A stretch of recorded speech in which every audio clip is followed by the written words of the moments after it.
Hello and welcome to another episode of Ivy Backed. I am Austin Harrison from Ivy Games, and I am very excited to be back. I have not been doing this show as much as I would normally, or would like to for that matter.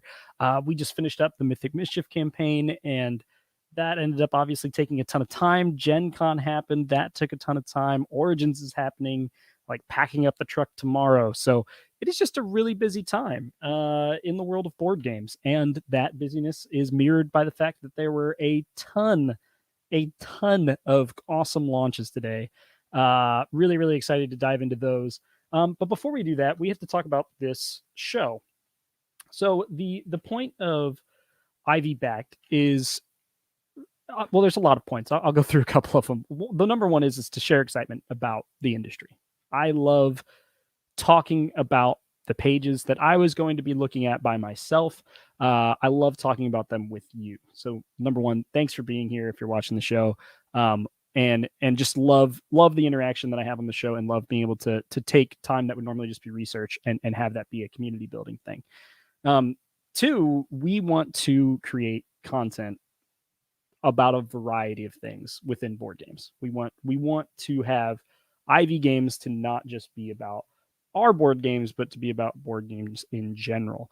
And so in light of that, there's going to be changes to our shows. There's going to be new shows that get added, especially when we get into our new office that actually will have more permanent studio space other than just my house. But I love it being in my house because then I can, go downstairs and eat dinner with my kids afterward. But still, having a more permanent studio space will be really nice. Thanks, Human. Thanks for coming and checking it out. In light of that, there is going to be a major change to this show. And what that is the live stream portion is actually going to be a live streamed recording of 3 different segments of different campaigns that we're covering that day. So basically, the 3 different campaigns that I cover will then be cut up and put on YouTube by themselves. Why? Okay. YouTube does not feature live streams ongoing. Live streams are not a great way to build a page or build a following on YouTube. Uploaded videos are the way to do that. And so I love the live streaming part of this. I love the interaction that we get. And so we're going to keep doing that and see how it goes. But we're also going to take 3 segments and break them up and put them on YouTube as uploaded videos. And so what that'll look like is I'll be like, cool, that's going to be a break right there. I'm going to reset and we're going to launch into, keep the heroes out and just give me a second while I do an intro for that. What that means for you is, yes, you'll have to sit through 3 intros instead of 1. 2, we will not be doing giveaways the way we have been doing them. There will still be giveaways probably through our Discord channel. But just because of the nature of it being split into 3 different videos that are ongoing and living for a long time, it just doesn't make sense to do the giveaways. And I've loved doing the giveaways and want to keep doing giveaways for a long time. But at the same time, it also hasn't shown to really affect growth of the show very much at all. And since we're also paying for shipping, and sometimes shipping is up to $100 depending on where the person is, that might be money better put into an ad for the show or something similar. So we're still going to be doing giveaways. Don't give up hope. We're going to have lots of other shows where we also do giveaways. Hopefully it doesn't, I don't just see my numbers just absolutely plummet. You guys weren't here for me. You were just here for the giveaways, but that's another change that's going to happen. But yeah, those are the main changes to the show. I am behind on a giveaway. I have a giveaway to do from last week. I'm going to do that at the very end of the show after I record these segments, but still going to be interacting with the audience, still going to be taking comments. Those comments will be on screen, and those comments will be in the final videos, the 3 segments that we do. It's not like we're getting rid of the audience engagement, but it will just look slightly different from now on. Would love to hear your thoughts on that as we continue the show moving forward. But yeah, today is going to be really, really fun. Some really, really great campaigns launched, some that I've been waiting for a long time. You guys know how much of a fan I am of 4X, so we're going to be talking about Voidfall. Then we're going to be talking about Beast, which looks really, really interesting. And then we're going to be talking about Keep the Heroes Out. I chose that one because the art looks really, really great. And it's a single guy doing everything, which is just wild. And after I said I wasn't doing giveaways like I used to, viewership just plummeted. Just kidding. It went down 3 people. I'll survive. All right. So we're going to start with Voidfall. and I'm going to do another intro. And if I mess up that intro, you might see me do it again, and I will apologize, and we will laugh about it at the end. But yeah, so once again, trying this for the first time. Would love to hear your thoughts in the comment section afterward. We may keep the videos up for like a week and then take them down, and then just have the 3 primary videos there. We'll see. We'll see how we end up doing that. But yeah, all right, here we go. Hello, I'm Austin Harrison. Welcome to Ivy Backed. Today we are talking about Voidfall. I am really excited about this game. I love 4X games, and this is it's 4X with some Euro style thrown on top of it, and I think that is a really fun take on it and a really different take on it, and something that people are really going to jump on. And considering it's already, I think, above $500,000, I think there's a very good chance of that. But if you haven't watched our show before, Ivy Backed is a show where we take a look at campaigns from a publisher's perspective. Our studio, Ivy Studio, is the publisher in question there, and it's just me taking a look at different pages and talking about things that I really liked, things I didn't understand. But most of all, it's talking about the excitement we have for other games in the space. So really excited that you joined us, and we're going to go ahead and jump in and take a look at Voidfall. So if you haven't seen anything about it, there's been a lot of hype, as you might say, in the industry. David Turtsey, Nigel Buckle, art by Ian O'Toole. Those are all names that are pretty well known in the industry. Mind Clash has done some great games. They're out of Germany. So I very much right away was interested just because 4X. I love 4X. Twilight Imperium is my favorite game. I love Star Wars Rebellion. It's a little bit less 4X in that kind of. But those type of games, the grand strategy games where you have a civilization, you're upgrading it, and you're hunting things, and you're maybe exterminating people, is my favorite type of game. I love that. So I'm going to go ahead and jump into the page and try to be not super biased, just because I know I'm going to love this game. I was wrong, almost to $600,000. So they are cruising right now, first day, 19 days to go. This is on Kickstarter. We cover both Kickstarter and GameFound pages. But yeah, right away off the bat, a very, very zoomed out look at all the different things in the box. I love it when games just kind of show the scope. I love having art before that, and I think that this little piece of, I believe that is a Voidfall right there happening. I think that was just enough. And they also get a little bit of lore right away. You have the once flourishing empire of Dominium is no more. And I'm going to skip the rest because you guys didn't come here to hear me read, but maybe you did. Who knows? But right away, you kind of have everything you need right here. It's 1 to 4 players. It's 15, age 15 or higher. I don't think I've ever seen 15. It's a weird cutoff for me. I usually see 14 or 13, but they must have thought this game was complicated to where you almost needed to be able to drive in order to play it. And then 240 minutes max. Also something I haven't seen too often. Max is an interesting thing to put. They're not giving you a range. They're just telling you max. And if there's something that board game designers tend to lie about, it is the length of their games. I've seen many games that say 2 to 4 hours take 6 hours easily. And so it's interesting to me that they put max. If that is true, I think it's a really good step. And once again, I'm accusing all board game companies of lying about that, not Mind Clash. Competitive mode, cooperative mode, solo mode. I love that. Solo mode, obviously, Turtsey being involved, that's expected. And it seems like the solo mode and the cooperative mode are pretty similar. It's just with more players, is what I garnered from watching a few things. But yeah, moving on down. Voidfall is a space 4X game for 1 to 4 players that brings the genre to Euro enthusiasts' tables. So one of the first things I want to talk about on this page is it really seems like they know their audience, which I'm taking my knowledge of Turtsey and everyone else out of the equation. Just looking at the page, it seems they know their audience, because right away they're not focusing on minis. They're not focusing on, we have this many different tokens. They're focusing on the fact that it is a 4X game that also will be interesting to Euro gamers. And the reason I would say that it isn't normally interesting is there's a lot of luck based in TI4. There's a lot of dice rolls. I've gone in with an overwhelming force to take something and lost all of those people because I rolled really poorly, right? And this doesn't have that. They have something called a deterministic combat system. That means if you went in with more people, you would know you would win. There's no chance. There's no dice roll that could cause you to completely lose.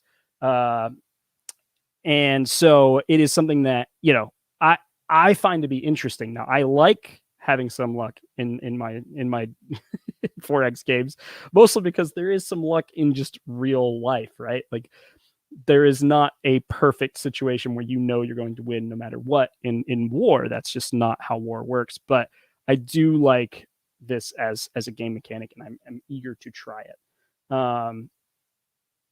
So, yep. Grand scale space 4X with a Euro spin. There it is again. You're going to see that a lot. Reimagining the space 4X genre. They are really trying to tell you this is not, it is not like other 4X games. Calvin Ross Carl says the art and visual design on this one is outstanding, but 4X time commitment is no joke. Calvin, I completely agree with you. It is no joke indeed. That's why I don't play TI4 as much as I would like. I do think they're trying to convey that it is less than most 4X games. 240 minutes max is what they said. So what is that? Is that 4 hours? So 4X in 4 hours. That's a great tagline. They should use that. Minimum luck gameplay. I did see that the tile placement is, I believe, random. So I guess there's some luck in that. So they're saying minimum, not no luck. And so I find that interesting. Then deep empire management. I love that. Actually, in the expand section, which we're about to get to, they talk about expanding out to, take more place, or expanding up, and that's upgrading the places you already have. I found that to be really interesting.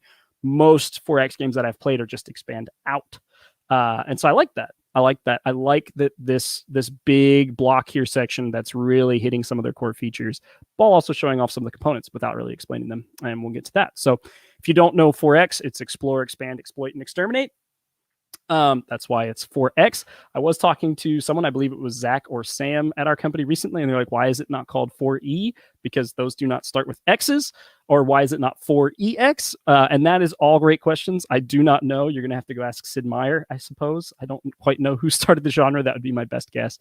But yeah, then this is just a little bit more rehashing of the competitive, cooperative, and solo modes. And I'm going to skip through a little bit of that. They have something they call infinite replayability. Now, obviously, it is not infinite in the fact that it would feel different every time you played it for infinity.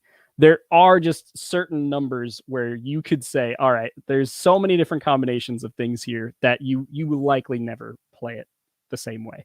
Moonrakers is pretty similar. We said, I think there's like a billion different ways you could combine those cards to have different play styles, different ship. You will very unlikely ever build the same ship twice. And that is what they're saying here. It is a marketing buzzword of infinite, because it's not infinite, in my opinion. There are only so many combinations of things, but I'm fine with them saying it. I'm not going to write them and say, well, it's not actually infinite. Apparently I did, though. I did just talk about it for 10 seconds. But many playable houses with unique identities. Asymmetry is a huge part of 4X, in my opinion. What makes a good 4X game? Obviously, asymmetry is not an X, so it is not something that makes 4X game, but I love it in my games. And so very happy to see that they had that. And multiple peaceful and aggressive scenarios, which I find to be really interesting. There are definitely people that don't like 4X because they don't want to kill their friends off, right? And I think I actually saw that it is impossible. There is no permadeath in the game. But you can mix and match these elements or selection of combination from the compendium with plenty of options for warmongers and peaceful empire builders alike. They really know their audience. You're going to hear me come back to this. They know that there are going to be Euro-style gamers that don't like player elimination. They know there are going to be Euro-style gamers that are worried about luck.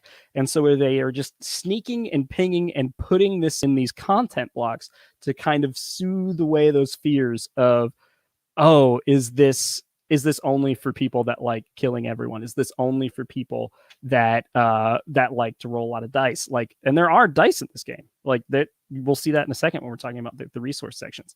It's not there's no luck at all.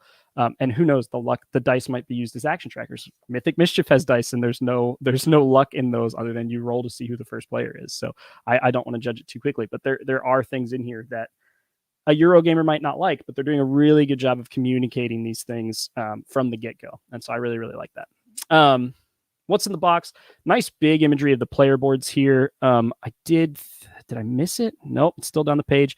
I'm going to skip over what's in the box, but I do like how they do a little bit of call outs in each section. And I talked about this on the Flamecraft episode where I talked about it. Flamecraft was my favorite campaign I've seen in over a year. Just an incredible campaign. 30 double-sided space sector tiles that are 136 millimeters. Like just the little details like that, I really like seeing.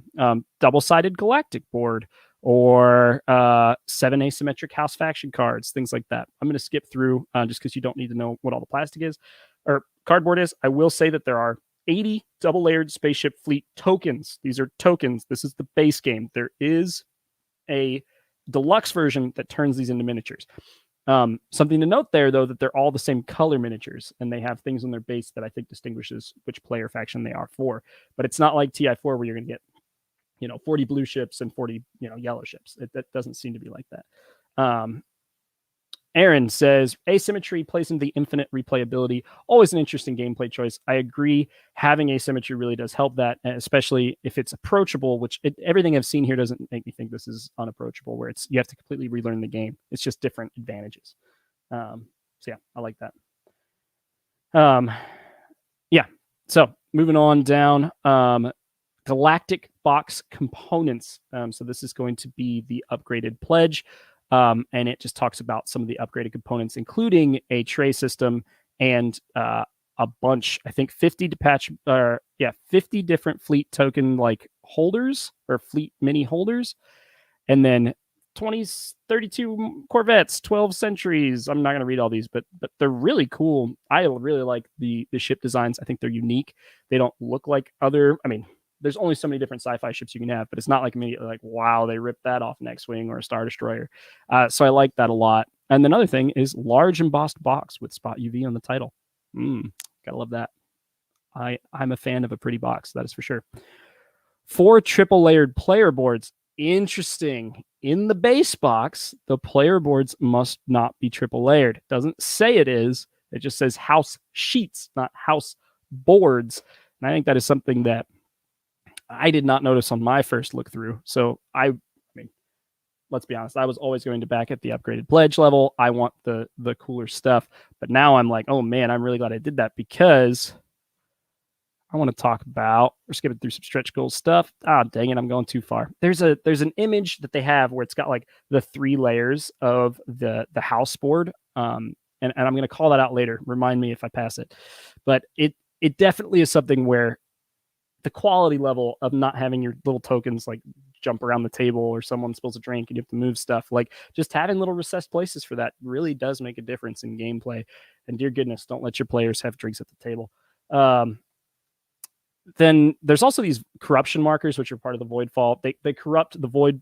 I don't think I'm saying the name of them right, but the Voidfall faction, whatever, they corrupt the humans. They're not just trying to kill them, they corrupt them. And so you have these corruption markers that go around the board and hold dice, as you can see in this image, which is really cool. Yeah, and plus all unlocked stretch goals. There's some add-ons that are like different. They're actually metal tokens, which is really fun. So $35 for that. But I like metal tokens. So they definitely have made it you able to completely bling out your version, which I really like. All right. So stretch goals looks to be some different hexes, some different cards, some scenario stuff, a different house, a companion app, which once again, I'm just going to go back to this again and again. They seem to really know their audience. It's in bold right there. The app is not essential to play Voidfall. And there are so many people that cannot stand it. They cannot stand having an app that is a part of their gameplay experience. And I get that. We play board games to get away from technology a lot of times. I personally do not mind having a companion app. I really like Journeys in Middle Earth, if you're familiar with the Lord of the Rings game that uses an app. And so it doesn't bother me. But Chapter 2, we got more unlocks here. And then they go into a game overview. They have already basically unlocked everything here. They're very close to this 650,000 triple layered sector hex tiles. All sector hex tiles are upgraded with an additional layer of cardboard on both sides, with cavities for guilds, installations, and corruption minis. That is a very expensive upgrade. You're taking how many different tiles?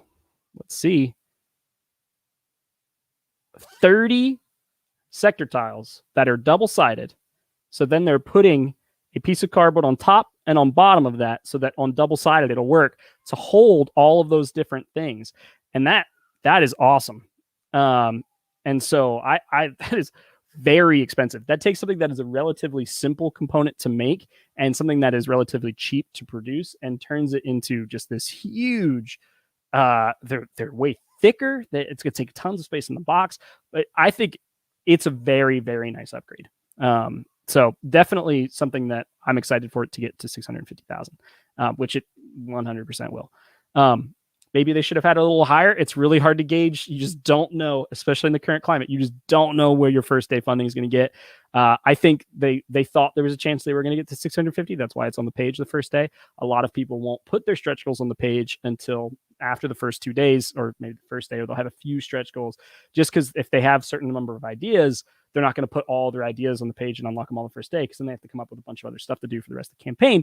And like we've talked about in the past, stretch goals are often smoke and mirrors, right? They know things that they can do or want to do, and doesn't mean they don't need the money to do them. Everything you add to a board game is expensive, but a lot of times it's like, that's the plan. It's the plan to add these things. It's the plan to do this. And yeah, so they might have, like, originally, and I don't think Mind Clash is doing this based on how they have it on the page, but some campaigns you'll see, like, they have something at 100,000, and then, like, they originally had like unlocks every 10,000, but they got to $150,000 their first day, and now all of the unlocks are every 50,000. They just, like, spaced out from 10,000 to 50,000 just because they wanted to spread it out the whole campaign. You've all seen campaigns like that.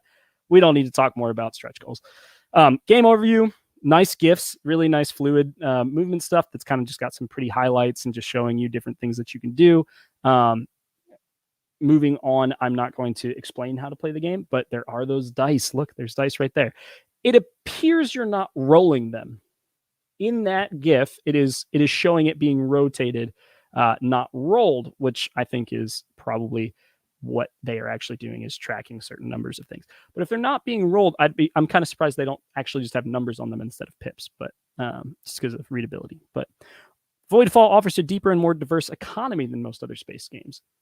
Once again, they know their audience. If they are going after both the original 4X audience, people that love TI4, and people that love Euro style games, this is important. Euro style games almost always have a very diverse, or complicated at least, economy system in them. And so I was really excited to see that, because I love economy systems. And so having that combined with the 4X experience is something that I'm really looking forward to.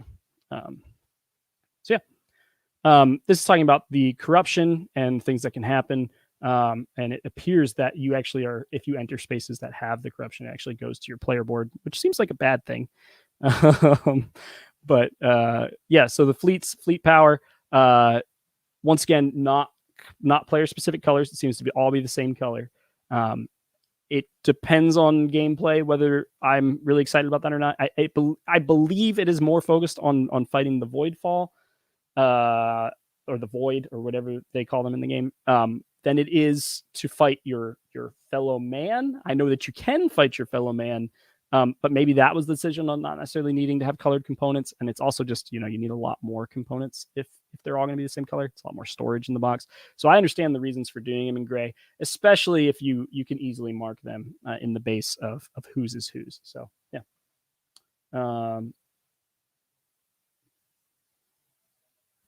Okay, Deterministic Combat.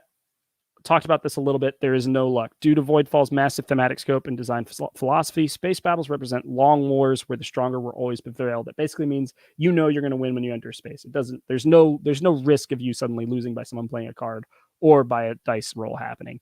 You'll win. Instead of a traditional tech tree, Voidfall offers a total of 26 technologies, each upgradable to a very powerful, improved version. I like that.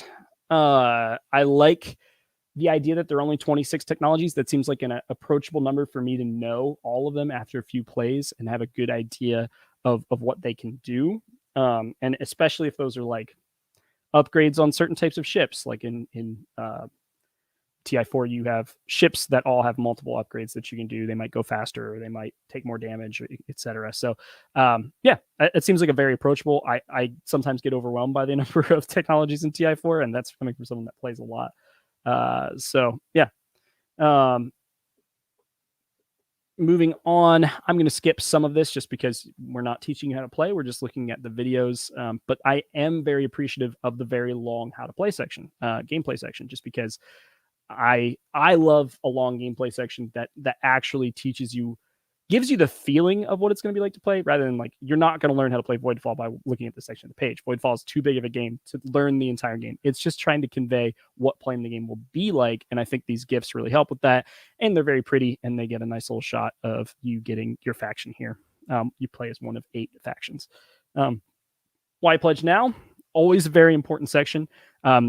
Really ranges on placement. I would say one of the most varied placement like of any section. It's just like sometimes it's the first thing, sometimes it's near the bottom. I've actually seen it be at the very, very end of a campaign after the shipping, and I was like, that no one read that. But I don't hate this placement. I think actually on Mythic Mischief, we had it under gameplay for a while. We had it above gameplay for a while. It moved around. But this is just telling you why you need to get the game now instead of waiting for retail. This is a conversation we have on our Discord all the time, is like, are you going to lock up $100+ for a year or two in a campaign? And is that something that you want to do? And for us, we like doing that. We like investing in games. We like seeing them grow. And if you're a big stretch goal person, then that's fine too. But if you're not a big stretch goal person and you don't care about the stretch goals, then this section right now, the why pledge now, is going to be what convinces you to either get the game now or wait and see how it is at retail. Sometimes it says this game will not be available at retail, and that answers your question for you. You either want the game or you don't. This one does not have that. This one says the MCG exclusive Galactic Box will not be sold at traditional retail. It will be sold in their store, their web store, Mindclash's web store. They might have it at campaign or at cons, they say. But what they're telling you is this will be harder to get at retail than another game would be. And they do have a retail version here, the standard box, that will be available at retail. In addition to that, they also talk about the price, is that it's unlikely to be reprinted, and the current Kickstarter price is the best you'll be able to get it at. They also have an asterisk there that says that retailers can pledge on this campaign, and they might have it in their stores, and they can't control that. And that makes sense. We do that in our campaigns as well. Here it is. Okay, that is the image I was looking for. You can see the 3 different parts, and it's kind of small. The 3 different parts of this board here. Outstanding production quality is something IV really cares about too. So it's really fun to see it in other campaigns. For us at Mindclash Games, top-notch production quality and control are at the core of our product philosophy. And so they talk about a little bit of things in this upgraded box. Be part of the quest to save Dominion. Join Captain Valerie Varys on her quest to unite the surviving houses against the Voidbone in our new community adventure. Follow along as the story of the campaign unfolds in a series of thematic updates, and help us convince the house leaders to join our crusade. If our ultimate mission is a success, you may leave a lasting mark on the fate of the galaxy. This is like a group game, it seems. Now, obviously, we don't know much about this yet. It'll be revealed through updates. If you were a part of the Veiled Fate campaign, we did a large ARG that had a puzzle game called Enter the Temple, which is still out there. You can still play that. But very similar community engagement, community-driven thing here. They were calling it a community adventure. So I'm excited to learn more about that. All right. I've been talking about Voidfall for a very long time. I'm going to say that they have great coverage from everyone from, Before You Play to Heavy Cardboard to Quackalope to, I don't know if Alex covered this or not from Board Game Co. I think he did, because I saw some quotes from him on the page. Shipping, it's split between the Galactic Box and the Standard Box, and they have it in 2 different currencies here. It's about what you'd expect with a bigger box and a heavier game. So I'm not surprised by it. But yeah, that is it. They're using GameFound as their pledge manager. It is funny to see GameFound's logo so often on Kickstarter because they are competitors as far as crowdfunding, but GameFound is also a pledge manager and is more often used as a pledge manager. And so it's pretty normal to see the GameFound logo there. Yeah. I am really excited about this game. We're obviously backing it. We back all the games that we cover, or at least they're almost all. There's been a few that I think I've forgotten to back after covering them in the show, but we cover these games because we're excited about them. And Voidfall is something I'm excited about just from I really want to play it standpoint. And then I think that they did an excellent job of knowing their audience and really catering to their audience. I think they were like, all right, who do we want to buy this game? It's traditional 4X players and Euro gamers. And I think that they did a really good job of targeting those people and doing things on the page, little things on the page that would make a Eurogamer interested where they wouldn't normally be interested in a 4X game, theoretically. Another thing they did really well is convert. they converted to the Galactic Box at an extremely high rate. They have more than 3,000 backers on that, and they have only 200 on their base pledge. So that makes sense. The base pledge is going to be available at retail. So if you're only wanting the base pledge, why spend €75 now when you could spend, 80, €90 a year from now? And at that point, if you really want it or not. So if you're going to back a game, I usually am always backing at the deluxe pledge. Yeah, that's Voidfall. I'm really, really excited. You should go check it out. It is live right now. It'll be live for the next, 19 days. So it'll be live until roughly the middle of October. So go check it out. Something I'm really excited about. I really want to get a play in. And yeah, I hope you enjoyed checking out of the page, and we'll talk to you soon. All right. So if you're late to the show, what we're doing is something new. We are recording 3 different segments on the show. At the beginning of the episode, I talked about how we're making some changes to the show. Basically, you are along for a live streamed recording of these segments. There's still going to be interaction with the people in the chat.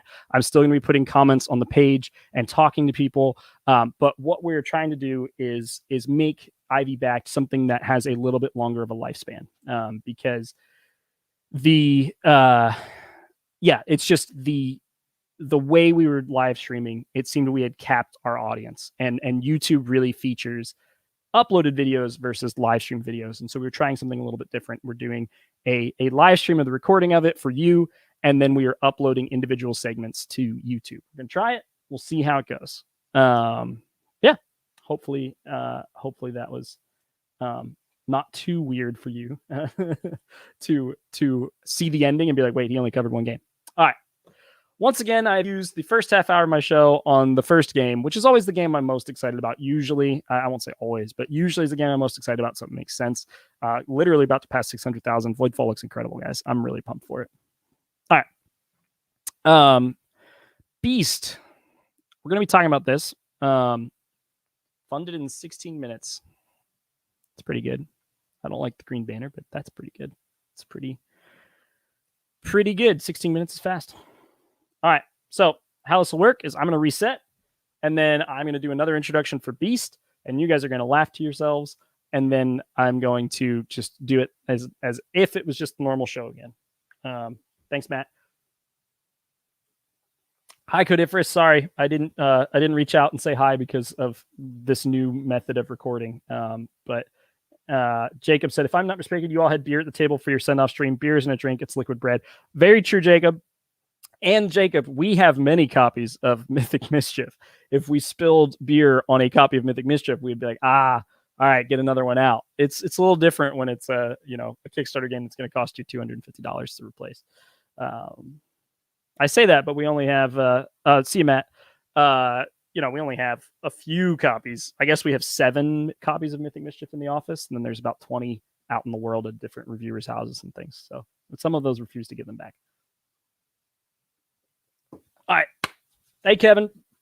New show style. I'm basically recording 3 different segments, and you are along for the ride. So I'm going to do another intro for Beast right now. Here we go. Hello, I'm Austin Harrison. Welcome to Ivy Backed. Today we are looking at Beast, a new game on Kickstarter as of today, September 28th. I am very surprised that I heard nothing about this game, just nothing about it. And that might be my fault. I've been a little distracted. I just finished running another campaign. And so when I saw this hit, I was like, oh, that looks interesting. And then I saw some of the comments on it, and I was like, oh, I'm going to get this. And the main comment, and dang it, Alex, you got me again. But he said, this is the best hidden movement game I've ever played. And that was me paraphrasing, but I love hidden movement. I love it. And I'm surprised I was so excited about this because I do not like one versus many. I say that, and then I'm going to add an asterisk. I like it sometimes. I like being the one more than I like being the many, especially if it's fairly competitive. But anyway, we'll move on from that. Beast, dawn breaks and the hunt begins. A team of hunters cooperates against a powerful beast, vengeful for the unsuspecting villagers, which sounds terrifying. Funding at $72,000 right now, 1,000 backers, 29 days to go. They have a very, very long life ahead of this campaign. It's already 5x almost its goal. Studio Midhall, I don't know what their other created is. I should have looked before. Beast, so this is a rerun. They have run Beast before. It looks like they canceled it on June 3rd. The funniest thing, and I'm not saying this is what happened, but there's no image right here. I've actually seen several campaigns that have a 2 created because they accidentally launched the campaign early. They thought they were launching like the preview page, and they actually launched the entire page. I've seen that 3 times. And if I ever talk to Studio Midhall, I'm going to ask, hey, did you actually launch Beast, or was that a mistake? Because I didn't hear anything about Beast in June. Did you guys? Like that? I feel like I would have seen this and remembered it had I known.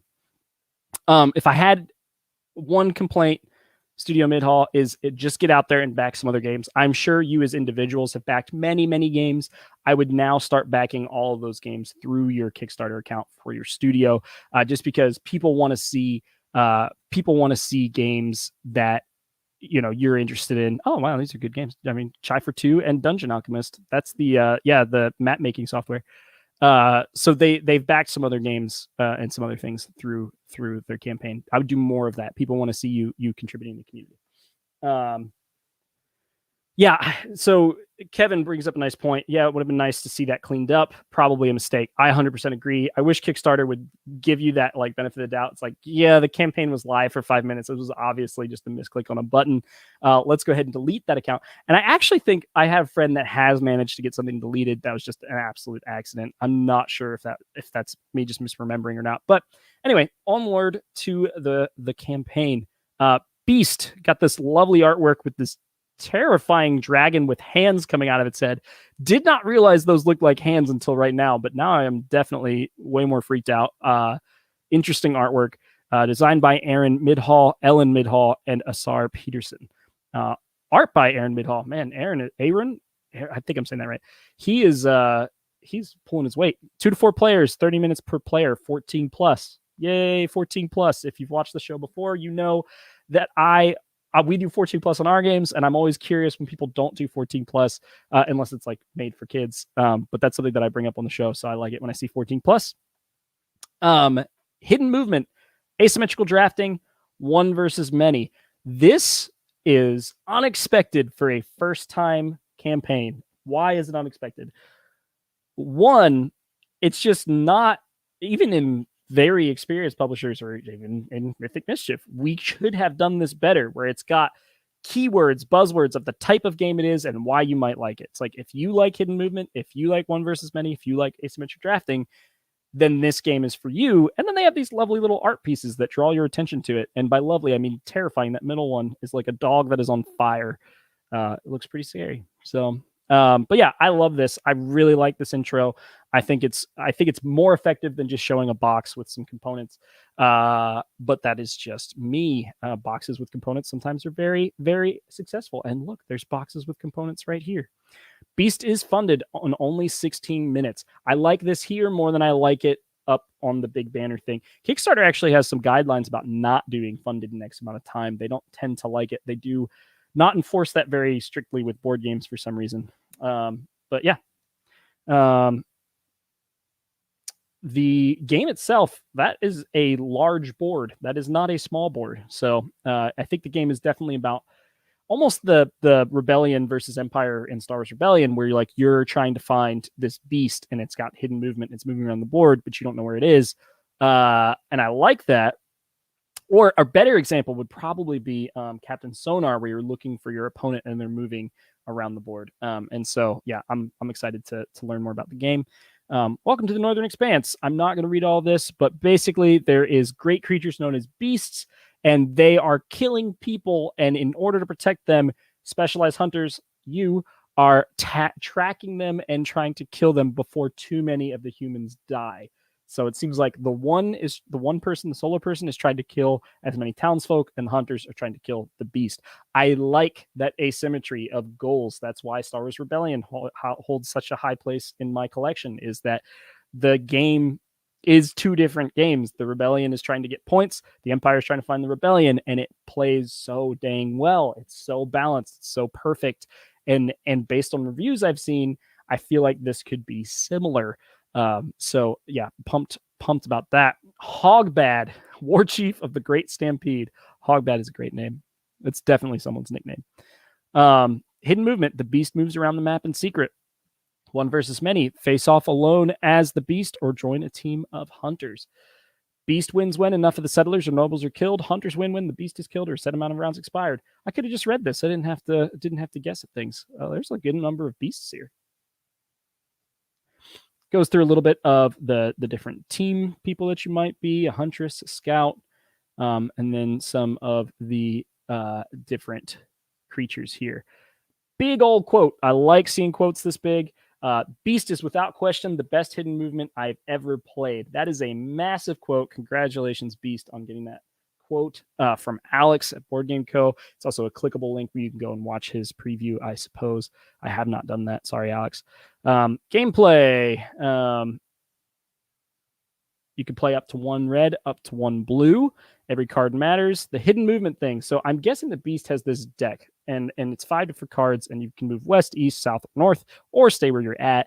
And I love this guessing game of okay, which direction is he going? It's like, oh, well, he hasn't hit the villages over to the east. Like, he's probably going that way. Let's move that way to intercept him. So I think that's really fun. I like it a lot. The Beast leaves behind trails and things that they can find.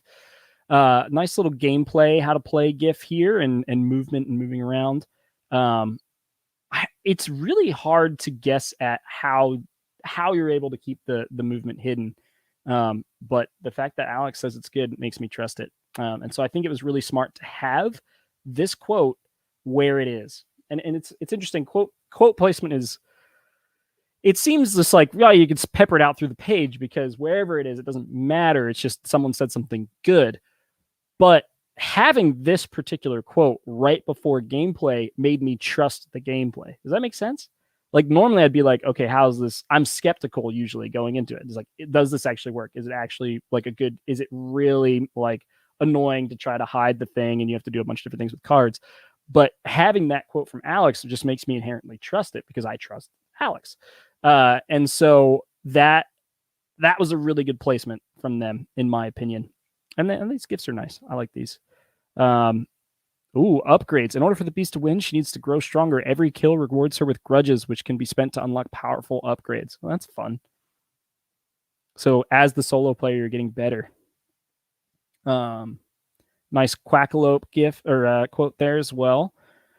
Drafting. Interesting. So there's drafting of cards. Well, that wasn't one of the original things. Hidden movement, asymmetrical drafting, excuse me. So that is what they were talking about there. Pick one, cooperate, high stakes. This is a really cool page. Thematically, mechanically, and visually, this is a triumph, and I'm honored to have been chosen to preview this indie masterpiece. Wow. The quotes on this thing are amazing. All right, so now we're actually talking about what's in the box. There has not been a what's in the box section up until this point. They focused on gameplay. I love it when games do that. It's very. We tried both on Mythic Mischief. If you paid enough attention to the page on Mythic Mischief, that page moved around a bunch as we were just trying to optimize on the traffic that we were getting.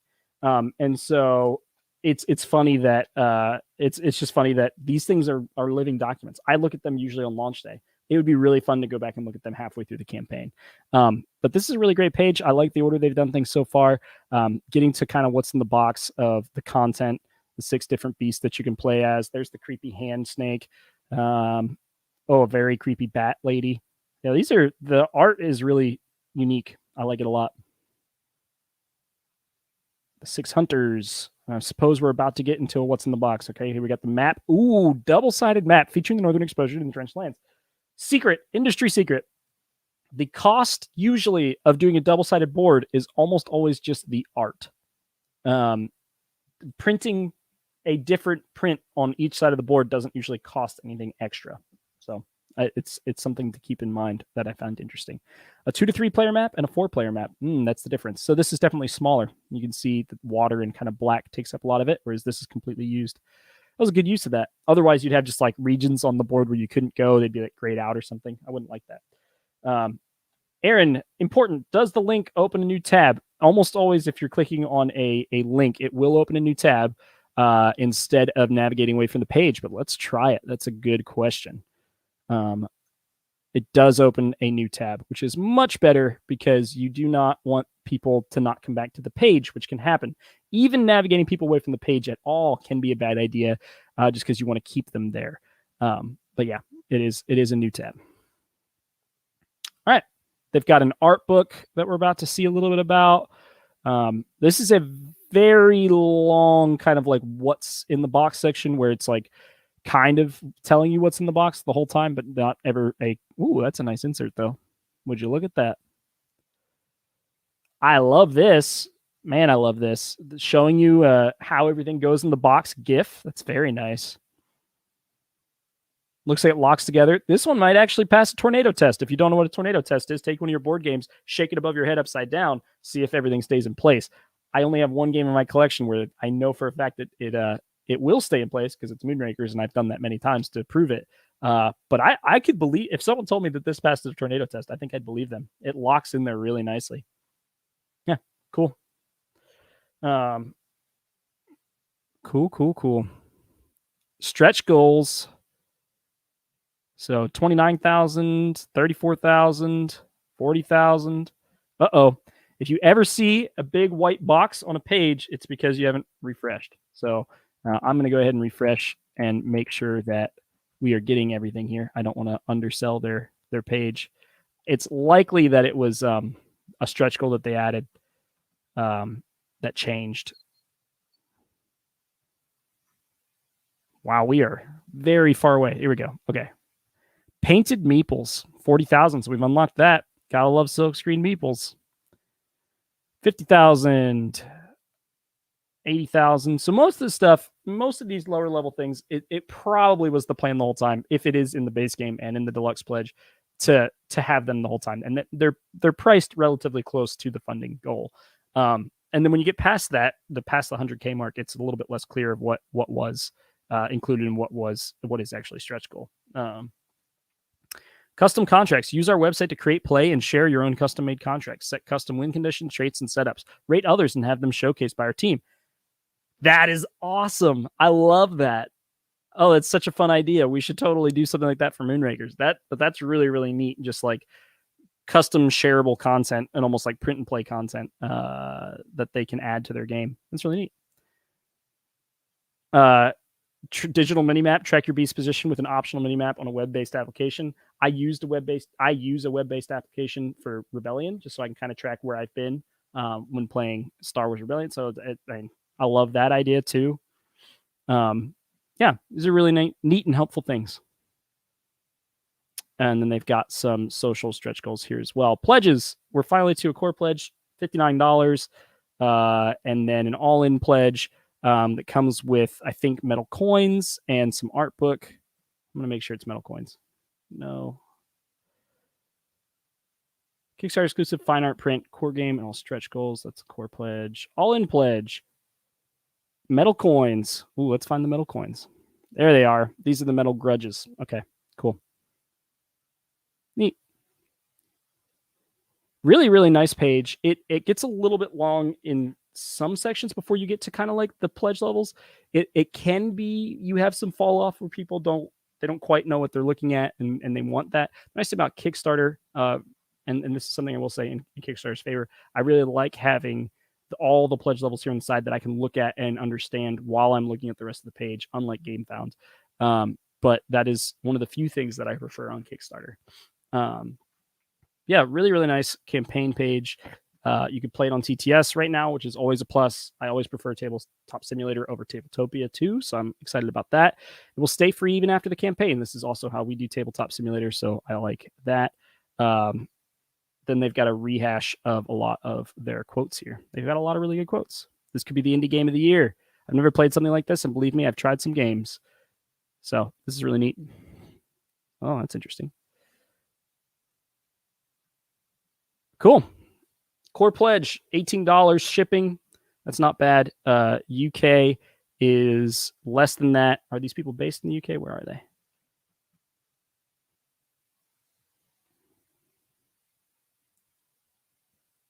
Did I pass it?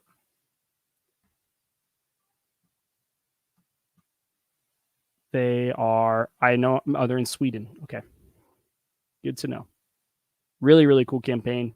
Congratulations, guys. This is a wonderful first page. There's, I'm calling him Aaron. It's probably not Aaron, but Paint with Aaron. That's fun. They've got a bunch of different things they're doing, different days. A tournament, developer tournament. The 3 developers will compete in a tournament to once and for all determine which of us is the best at our own game. Streamed live for your pleasure. That's wonderful. All Shucks coming up. We've got some Mythic Mischief stuff going on there. That'll be fun. But that's something to look out for them as well. So we've got a little campaign end and just a pre-production, mass production delivered to backers August 22.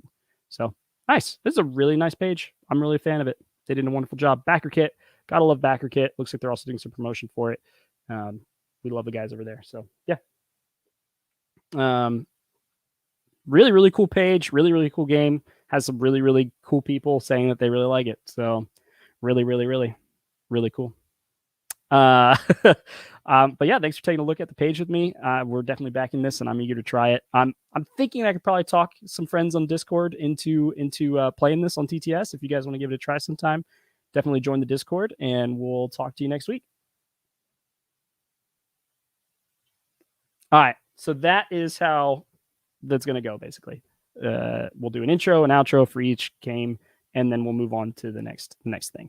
Hopefully it's not super weird for you, and hopefully I'm interacting enough with you at in the chat. Hey Casey, yeah, sorry I haven't been doing this very much. Thanks for being here. Yeah, Kevin, yeah, that was weird. The Ivy logo as a meeple, kinda. But I've never seen anything like that before. And then it was just like, oh, that kind of looks like a IV logo, but not really. Board's Eye View. I haven't heard of them before, or maybe it's a new logo. Yeah, it's funny. All right. Yes, Kevin, that's the point, is to share each part as a separate video on YouTube. Yep, that's the goal. We will see how it goes. I still have to figure out this dang audio sync issue. It's been a real problem.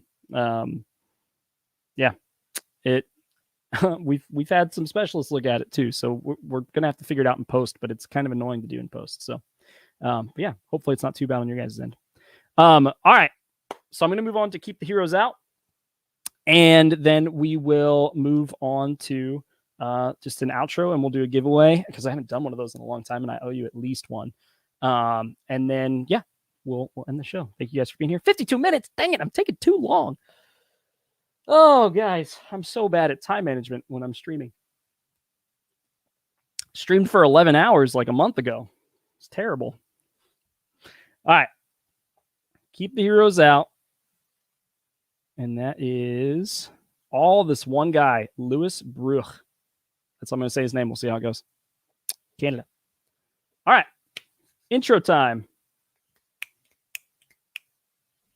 Cool. It's all those intros and outros. Yeah, just 11 hours of intros and outros. Hilarious. All right.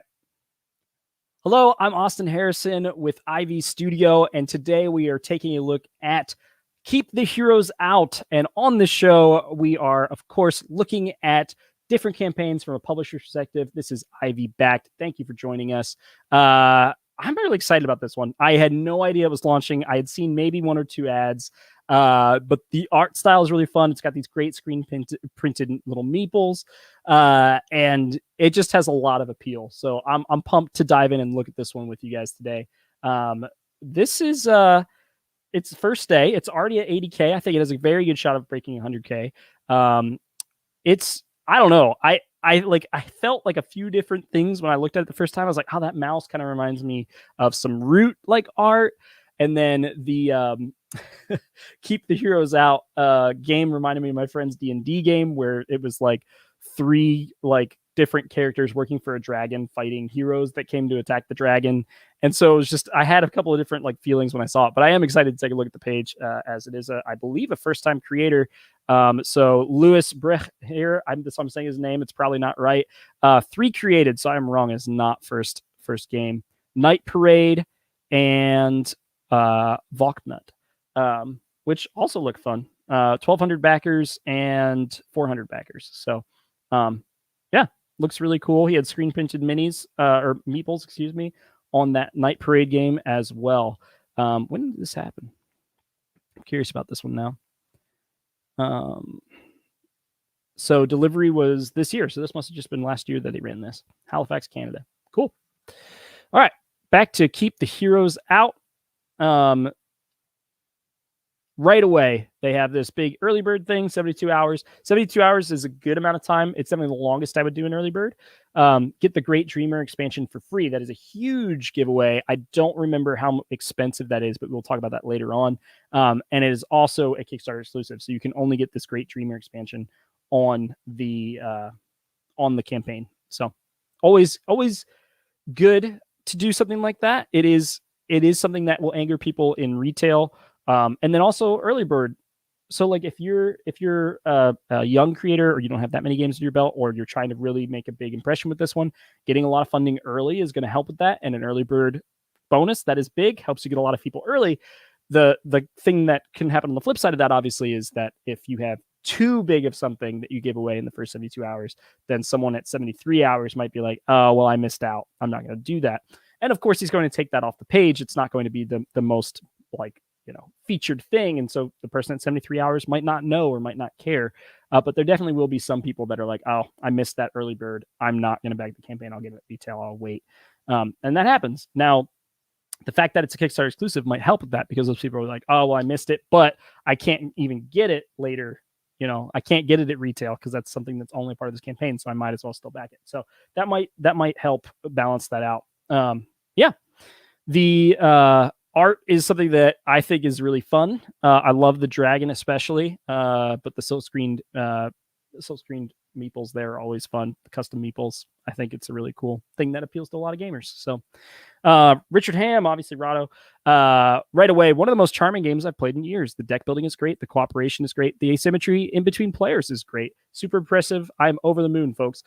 So quotes, we were just talking about how quotes are so important and where you place them as being super important as well. Once again, this episode is apparently, or this today is all about quotes. Richard Ham is talking about not just how he liked the game, but some of the elements of the game. It's talking about how there's deck building and there's cooperation.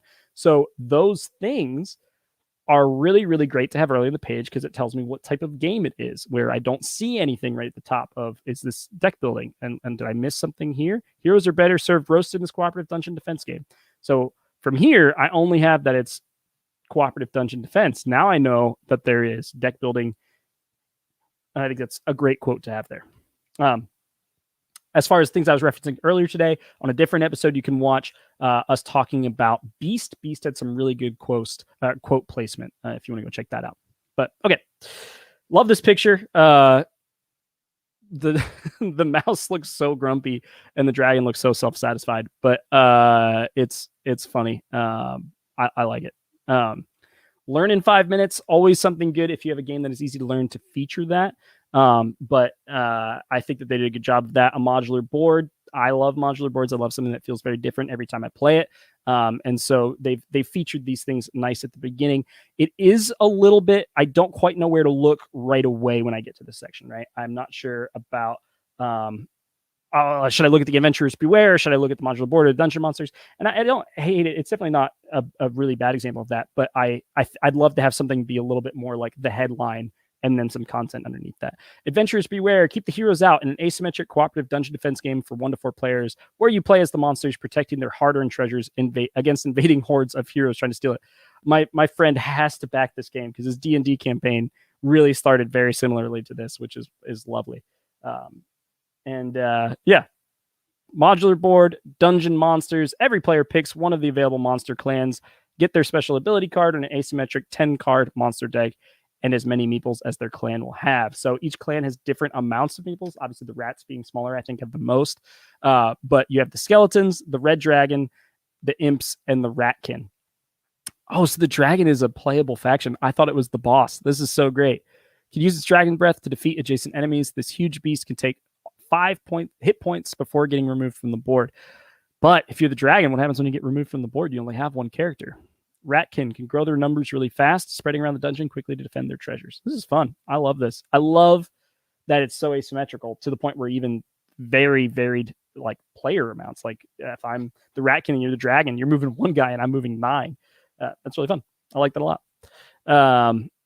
The Great Dreamer expansion, free for the first 72 hour early bird backers, $15 optional add-on. I'm going to come back 73 hours in, probably not exactly that, and see if this section changes, because I think it should.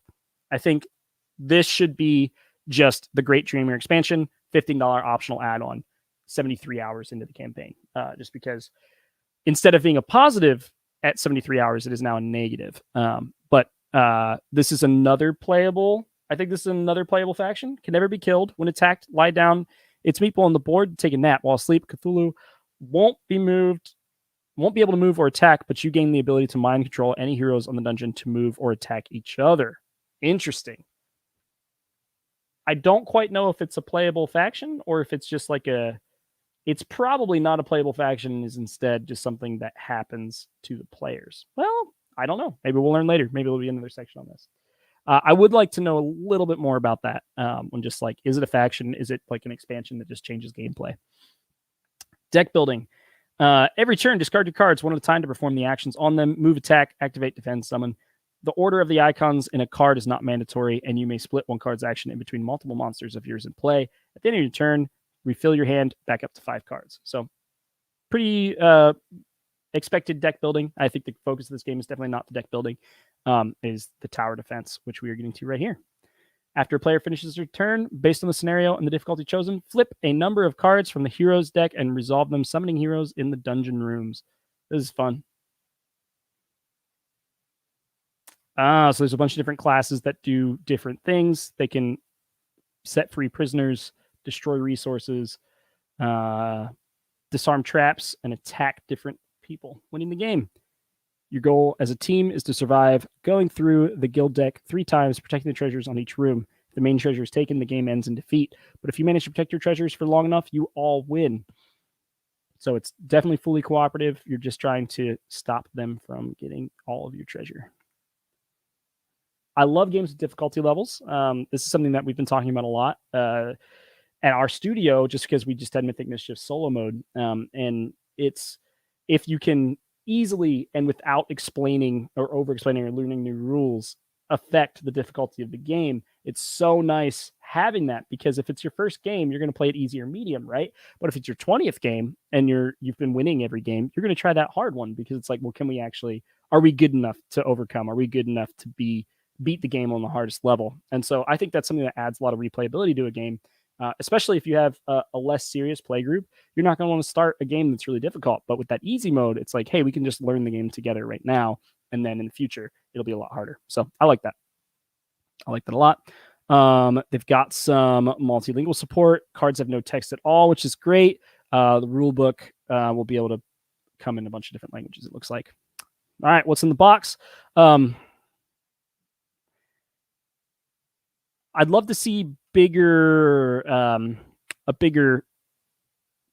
header here, like just like multilingual support, maybe, and put that in something different or after this, but have like a what's in the box section right here, because that's definitely what this section is. 4 special ability cards, 40 monster cards. These cards are so fun, and they have different art on them, which is wonderful.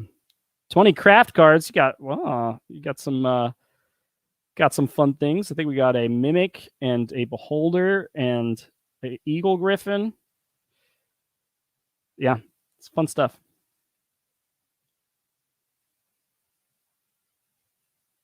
A rule book and a dungeon book. Cool. Size chart, always fun to have. Very glad they included that. A Carcassonne meeple, Night Parade, which is their other game there. Keep the heroes out Ratkin and keep the heroes out Dragon. The Dragon's pretty big. That's cool. I like that a lot. Social goals, every day a new challenge. Oh, the slimes. Is this a new faction? Oh my gosh. They're so cute. They look like Hershey Kisses. Slimes. Okay, how do we unlock it though? Keep the heroes out. Social goals, every day a new challenge. I'm guessing, Facebook, 20 shares. Easy. Go share this right now. I want these slimes. challenge to be revealed. It seems like each day they'll have more. And then they're adding a bunch of new stuff. So a lot more content to come. Once again, stretch goals, things like this. The artwork's already done. Like, these are all already completed. This faction is already completed. They're expecting to hit this. And that's fine. It's a part of the interaction that comes from being a part of a campaign and supporting a campaign. But it is definitely something that is expected to be in the final game. But yeah, I love this. Reviews and videos.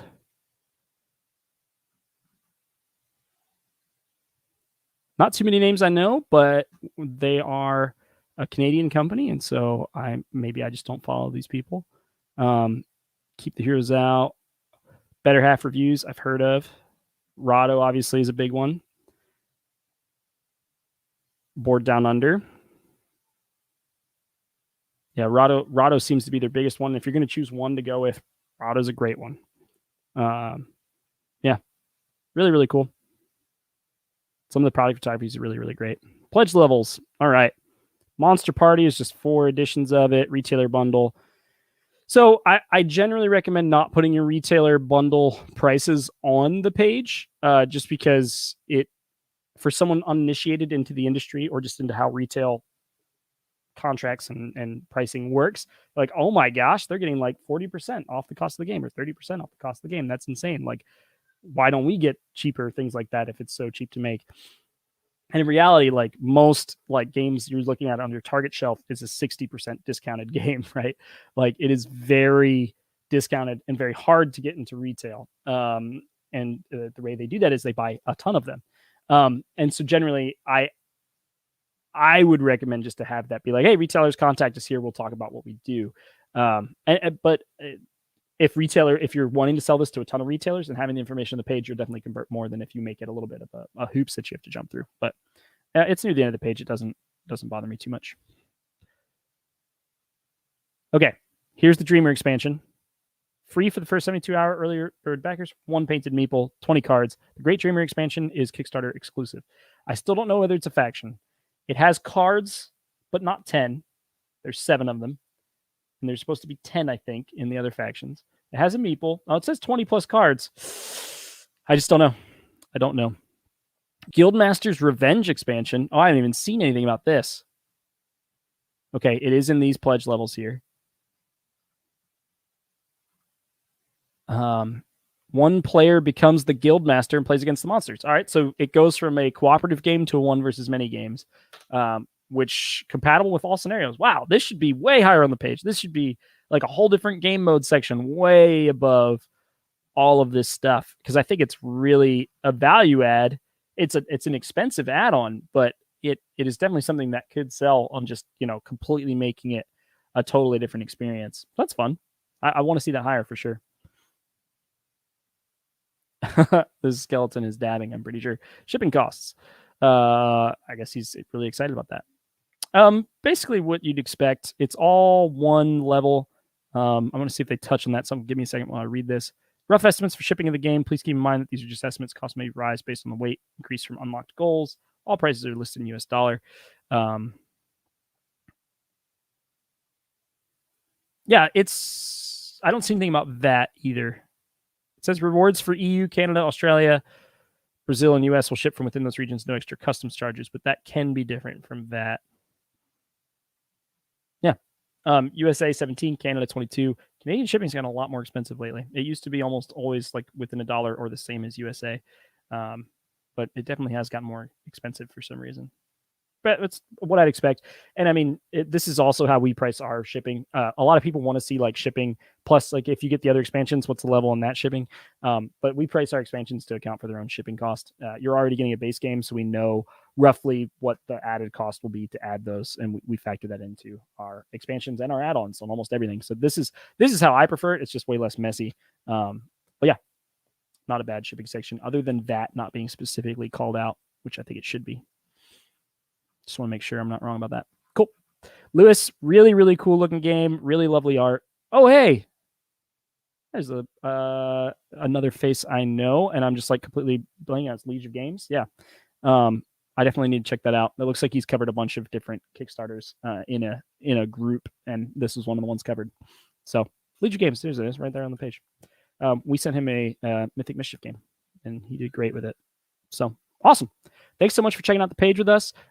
We're backing this. We think it looks really interesting, and I'm excited to play it. I definitely think it'll be something I play with a lighter group, but that's not a bad thing. I need more of those games. So awesome. Thanks for hanging out. All right. If you're still here, thank you guys so much for hanging out. Definitely less interaction. This is my first time recording the show this way with, the 3 different segments that we're going to put on YouTube. We want your interaction still. We want to be talking to you still. I will put your comments on the page still, or on the video still, and react. So don't feel like you can't interact. But I might say less, like when someone comes in and says, "Oh, hi, Austin." I might say less often, like, "Oh, hi, Zach. Like, thanks for joining," just because that's not content that's going to be interesting for someone, a week from now or a month from now or whatever. Not that people will be watching this too much a month from now. But yeah, something that we definitely want your interaction still. And who knows, we might go back to doing the show the old way. Jonathan, I'd heard about IV covering GameFound, and it's great content so far. First time here. Excellent addition by providing different and quality insights. Thanks. Yeah, Jonathan, it's something we're providing a unique perspective just because we've done 3 games at this point. We're in the middle of, I guess, producing 2 of them, so I don't know if it counts, but yeah, we love games, and we love promoting other games to our audience, and we love looking at Kickstarter pages and GameFound pages. I'd be doing this in my free time anyway, or also just work time, just doing research. So adding the live stream element to it and getting to talk to people in the community is a blast, and I love it. So hopefully gonna keep doing this show for a very long time and not miss weeks like I've been while working on Mythic Mischief.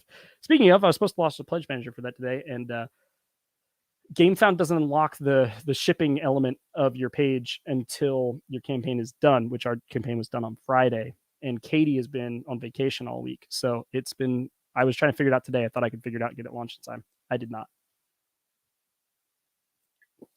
So I'm not 100% sure what that looks like, but you guys will be getting an update about it for sure. Anyway, thank you guys so much for tuning in. We're going to go ahead and do a giveaway. So give me a second while I get that queued up. But yeah, if you guys don't mind, like the people that are still here, would love to hear what you thought about the difference, whether it really wasn't that different at all and you didn't hate it, or if you just like absolutely never want it to be done again. Would love to hear that too. We'll see how the 3 different segments come out. But yeah. All right. Last one we did was 11, Agemonia and Mythic Mischief. I think that was the section where I relooked at the page. So we're going to go ahead and do a drawing for that. Alrighty.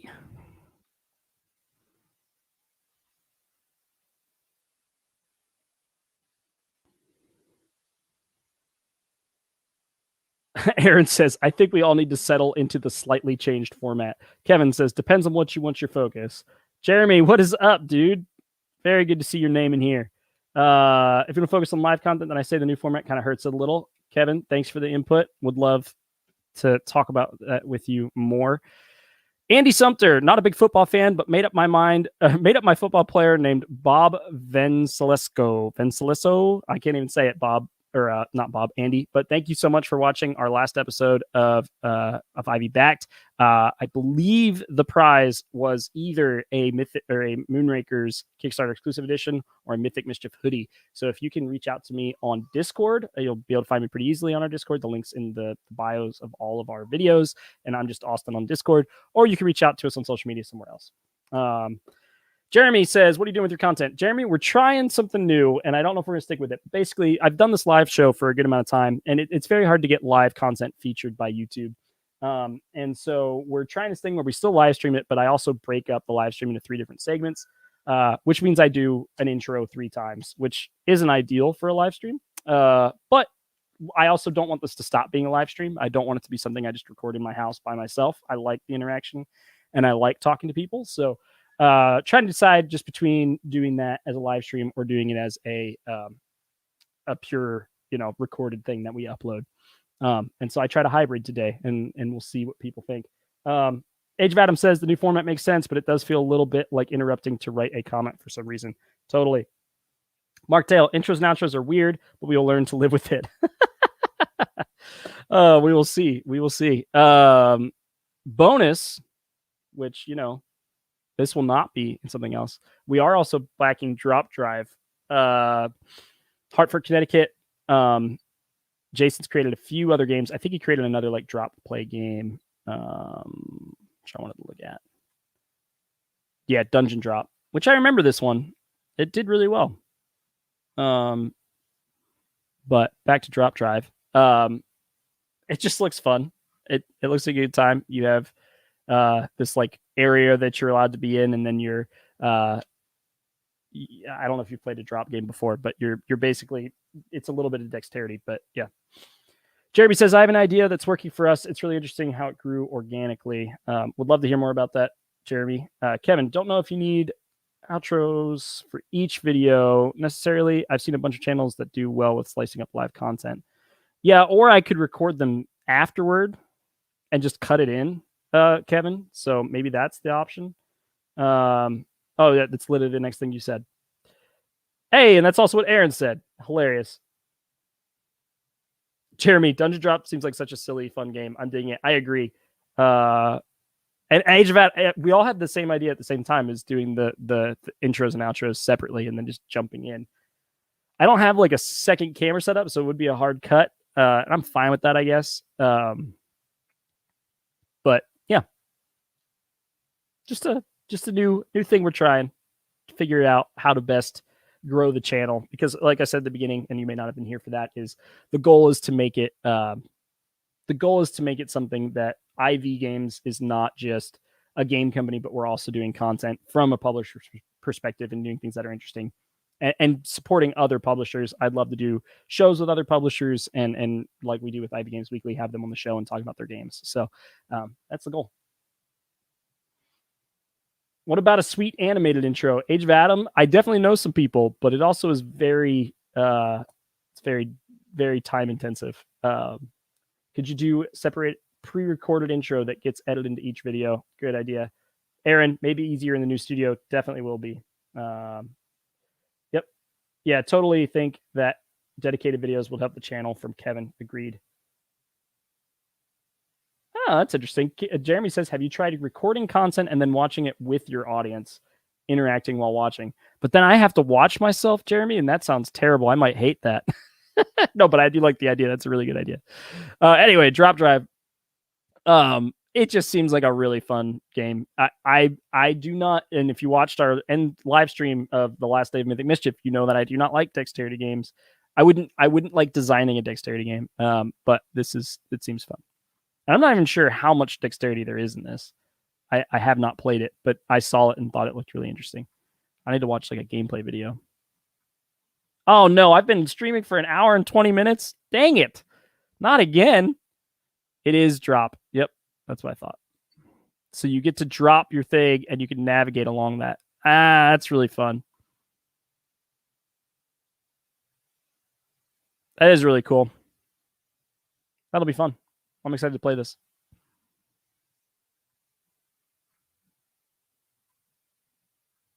I love that Tantrum House had some younger audience playing it. What was the age limit on this? Do you remember?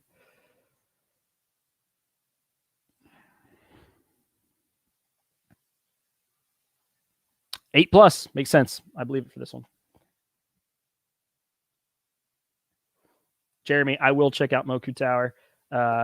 I trust your opinion on games quite highly. So thanks for coming in and hanging out for a little while.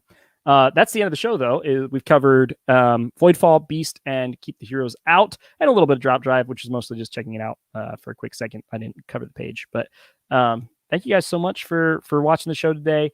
Going to take all your feedback and kind of digest that with our team and see what it's going to be like moving forward. You probably will see these 3 segments on YouTube. But we're going to Origins tomorrow, so I don't know when I'm going to have time for all this stuff, but maybe soon, maybe hopefully this week. Yeah. Anyway, thanks for watching, and I'll see you guys soon.